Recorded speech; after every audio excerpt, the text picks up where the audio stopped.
I think risk is a word that's completely misunderstood. And the reality is, I once heard risk described as an emotive word which masks opportunity. And if you think about risk as really just uncertainty, if you wade into that risk, if you put yourself out there and you say, okay, here's what I know, here's what I don't know, here's what's required, and you dig in, what you may find as you peel the layers back is that as you wade into the challenges of risk, you actually unearth massive opportunity.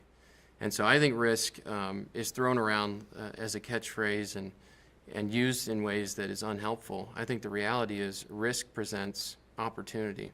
And it's entrepreneurs specifically who say, I see that risk, I take that risk, I walk into that, and I'm going to create something out of it.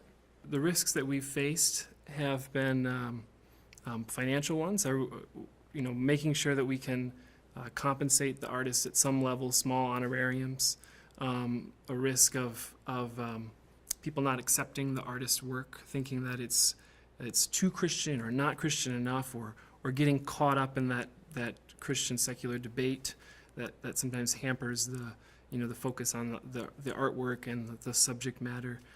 Those are some things that we sort of wrestle with a lot. On a daily basis, I feel like the risks vary. Depending on, to be very honest, it's how I as an individual and how we as a team, where we're putting our identity and worth. And so some days we feel like we're risking way too much for very little, but then we have to recenter, come together and say, why are we called to do this? What is our purpose? I had this conversation with someone the other day about how to manage failure, and their advice was to fail harder.